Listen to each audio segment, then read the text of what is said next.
Hello there, my name is Neon and welcome to AftermathRP. Today I will be showing a tutorial on how I easily play within the city using any controller I like, and how I keybind to effectively limit the use of a keyboard and mouse.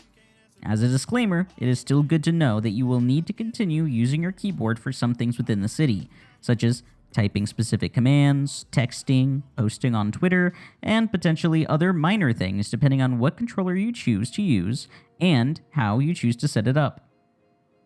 This video will be broken into parts: where to get the program that I use and installing it, choosing a controller to use, and then setting up the keybinds on that controller, as well as basic information so that you can modify the keybinds to your liking in the future.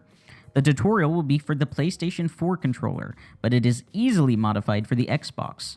Although the Xbox controller has less buttons, so you may have to move some keybinds around in where you want them. Now, on to the tutorial. The first step to take is to acquire the program that I use. Personally, I use a program called Xpadder. I've been using it for about 10 years now. It is incredibly reliable, easy to customize once you understand the basics, and the ability to play any game or use any program with a controller makes it well worth a small $10 price tag. Aftermath has no affiliation with Xpadder and its creator, and neither do I. I am just a user who has spent a decade or so using the program, and I highly recommend it. So, to get the program, you must go to www.xpadder.com. Quick warning, do not use any other source to acquire the program for free or otherwise. They are most often malware or very old versions that are not compatible with recent controllers or operating systems. After going to the website, a page will appear asking you to select your language. In my case, I'm going to select English. You'll be taken to another page that then asks for your region. In this case, I'm going to select the United States. Finally, you're going to come to a page with a brief overview of Xpadder's compatibility, as well as a video demonstration and several reviews. This page will have two boxes asking for your email address. This is used to send you an email with a link to purchase the program. This email is generally sent fairly quickly, most cases instantaneously. Then, once the email arrives, you will go to it, and within it will be a link to download. Click the link to be brought back to a web page. Here, there will be instructions on how to purchase the program. On the left topmost option, it will have an icon here that says Buy. Click it. Again, select your region and continue after completing the steps to purchase the key that you will return to the previous page.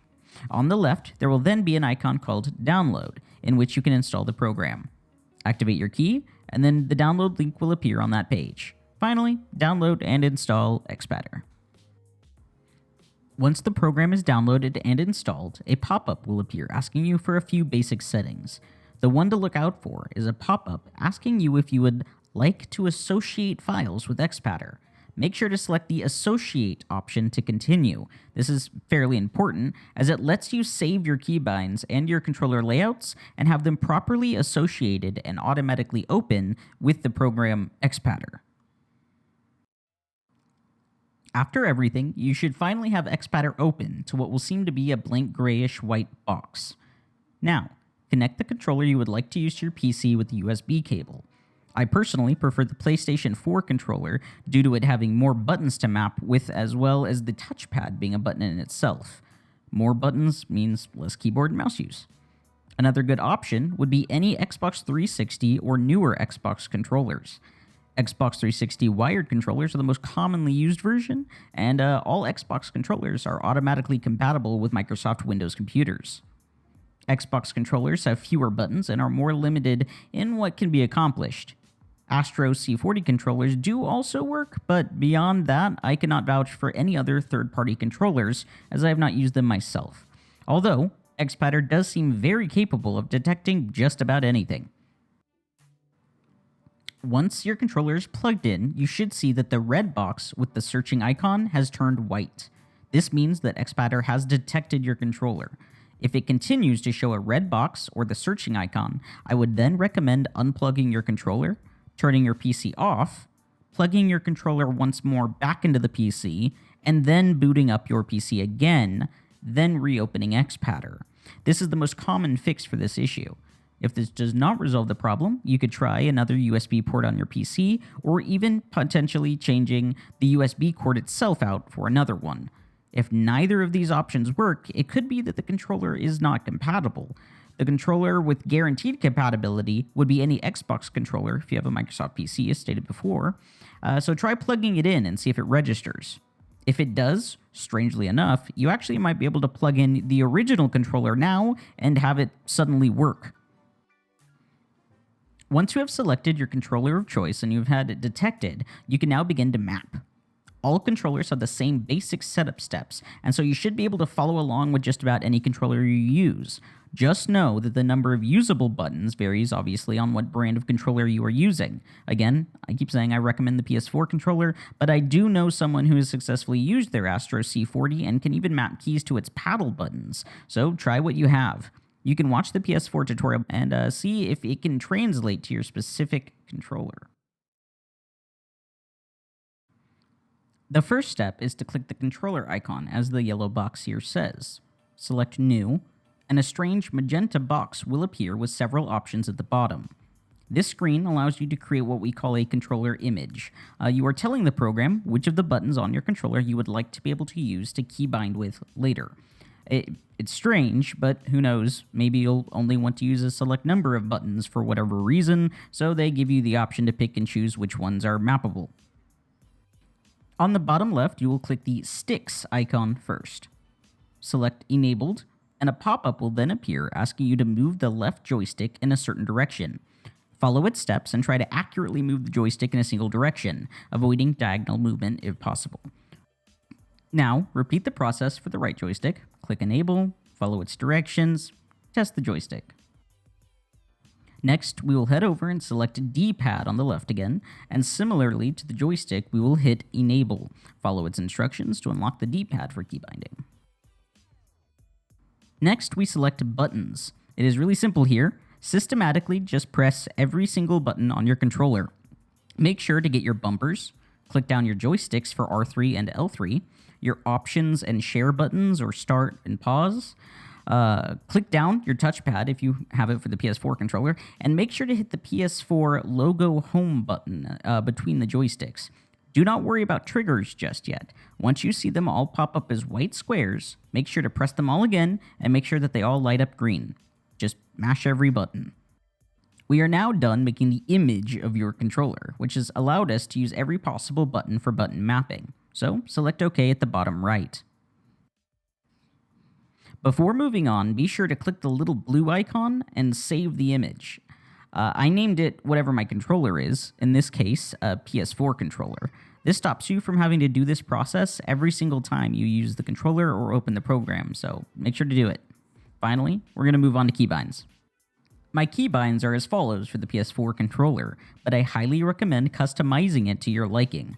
I will set up a basics and teach you several easy advanced functions to open up a wide variety of options, and you can effectively double your keybind potential.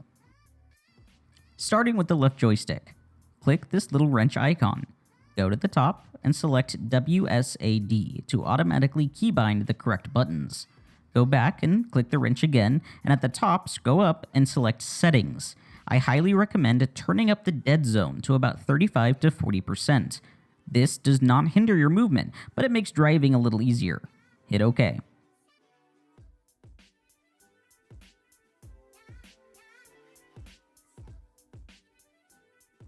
To finish this joystick, we're going to press down the L3 button. Click down your L3 button and you should see that the corresponding box flashes green. Select that box and a pop-up of a keyboard will appear. This I like to map to my sprinting in Aftermath. This is set to the left shift button, so select the arrow labeled L. To make this a toggle, go directly below and click the checkbox by the blue trigger icon. This way you can click the button once and continue to sprint until you click the L3 button again. Just remember that technically, while sprinting, you are effectively holding your left shift button down. So if you get into a vehicle or open your inventory or phone, make sure just to click L3 again to toggle it off, or it'll cause some minor issues. Close the pop-up, and we're done with the left joystick. Next is the right joystick. As before, click the wrench icon, but this time select Mouse Normal. Your right joystick has just become the equivalent of a mouse, and this allows you to look around and point and click. Select the wrench once more, and go down to Mouse Settings. Here you can play with the sensitivity. To make it slower or faster, first select the Move Together checkbox. Play around with it and drag the bar to get a feel for the right sensitivity. I prefer the setting to be around 90. Next, to finish this joystick, we will set up your R3 button.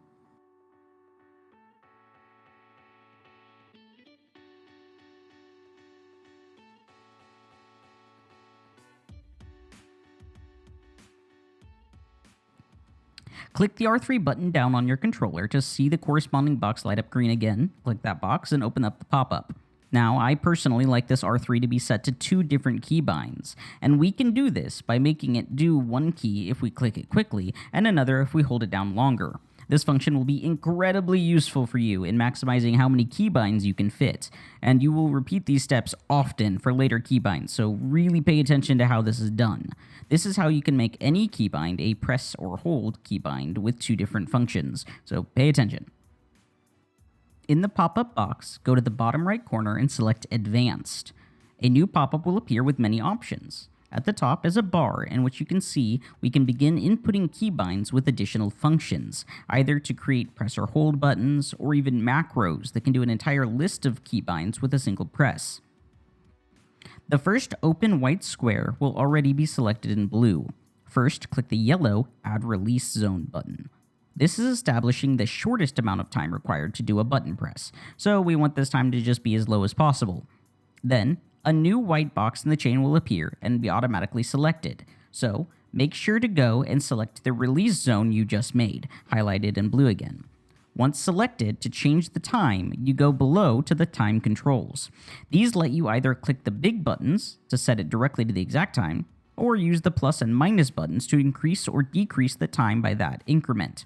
For now, just click the 0.01 second box so it sets as low as possible.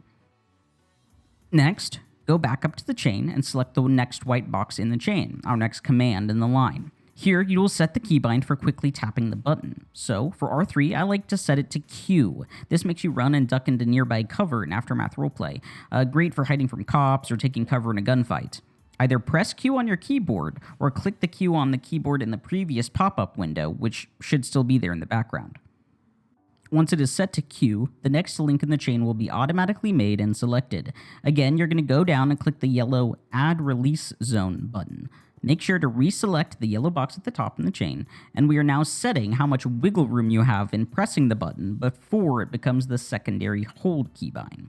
For this, I like to set it to 0.45 seconds. Using the time controls, I set it to this number. Next, select the white box in line, and now we will click the green Add Hold Zone button. We are telling it that if we hold it for this long, instead do the keybind that follows. Click the green box that appears, and then set the time to 0.50 seconds. This means you have to hold the button for half a second to trigger the secondary keybind. Go back to the chain and select the final white box. I like to set this key to F1. The F1 key is one of the most important in Aftermath. It opens a radial menu with many options and is vital on how to operate in the city. This radial menu uses mouse controls to select options, which is why I apply it to my mouse joystick. It makes it easy to hold down the joystick, pop up the radial menu, and then move the joystick to select an option all fairly quickly. So, I recommend setting it to F1.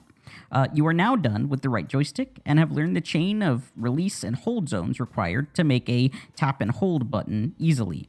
You will repeat this process several times later, so it's really good to know. Select OK, and then close the pop-up with the keyboard.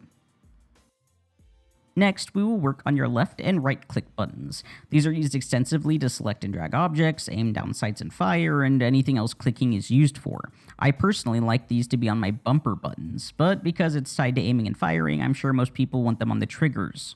So, select the left trigger box, and a pop-up will appear with the full keyboard and mouse options on the right. Select the left click option labeled 1, which will be on the right.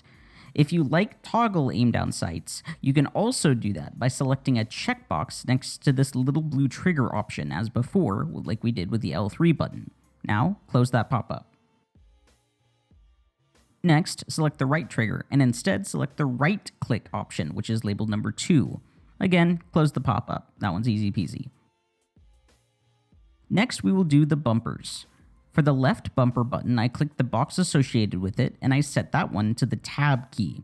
You can hold this down in-game to show a pop-up of your 5 key-bound inventory slots to help you have a reminder of what's in them, so you can select them.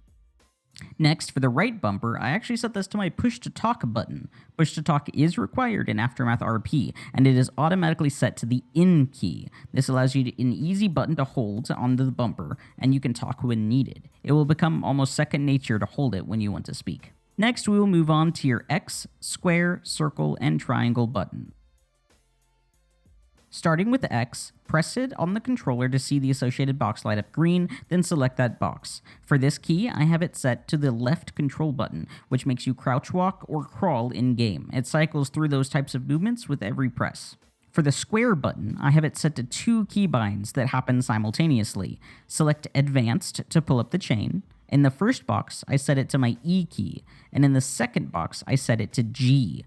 Both of these are common keys used to interact with objects or places and serve the exact same function, but they tend to change depending on context. Making the square key both makes one button press interact with anything. Next is the circle button, which I just have set to R, which is used to reload your button, and that's it. Next is the triangle button. I have this set to a tap or hold button like before. We're going to set up a chain, with the first button being spacebar, allowing us to jump with a tap of the triangle button, and the second command being the K key, which also allows us to open our vehicle's glove box if we hold triangle down or put our hands up if we're outside of the vehicle.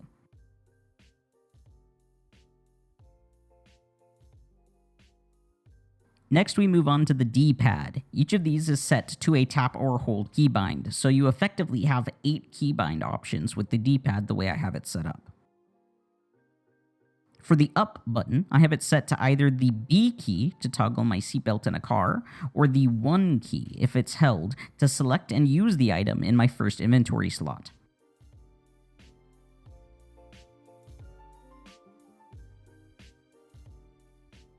For the right button, I have it set to the K key as well, because outside of a vehicle, it makes you put your hands up, and if it's held, it becomes the 2 key for selecting and using that second item in my inventory slot. For the down button, I have it set to either the delete key, which I use very often to open up your cell phone and to put it away again, or again the 3 key, which is to select the third item in your inventory slot.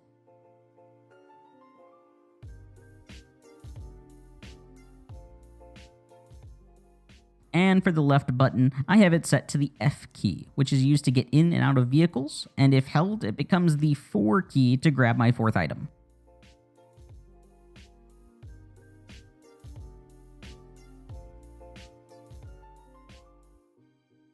Now on to the miscellaneous buttons. Press the touchpad to make it light up green, and then select the box it's associated with. Go to Advanced, and we're going to set this again to be a tap or hold button. As before, we're going to set this to be either the Y key, which is used to open up your inventory or to get into trunks, or the F11 key, but you can set that to honestly be whatever you like.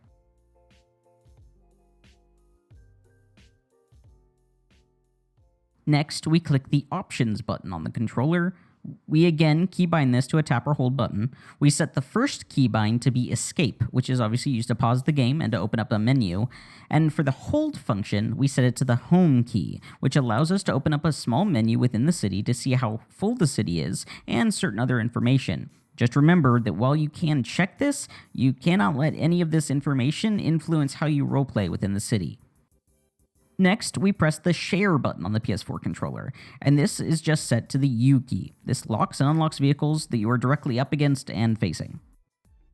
And finally, for the last keybind, we press the PS4 logo, the Home button, between the 2 joysticks. We have this button set to Z, which allows us to select how loud or quiet our voice sounds within the city, cycling from normal to shout to whisper and then back again. Be sure to learn this to prevent people from overhearing your conversations using whisper, or to let someone very far away from you hear you by using shout. You can just tap it repeatedly to cycle between them all. You have finished the process of setting up your controller keybinds. Make sure to go to the yellow box at the top right of Xpadder and click the save icon. Make sure to name it something easy, like Aftermath Controller. The way Xpadder functions, it allows you to save many keybind layouts like this here, and you can quickly swap between them for individual games or programs. You can generally find ways to play just about any game on PC or use any program with controller by using this program. I oftentimes have program hotkeys set to my controller when working in After Effects or Photoshop, so it has a lot of uses beyond just gaming. Alright, well, you have finished and you've saved everything, and you are officially ready to play Aftermath. Welcome to the best RP community out there, and I hope you have a wonderful time in the city. For any more questions, feel free to DM me through the Aftermath community Discord. I go by Neon Scorpion Gaming. I hope to see you in the city, friend. Alright, see you next time.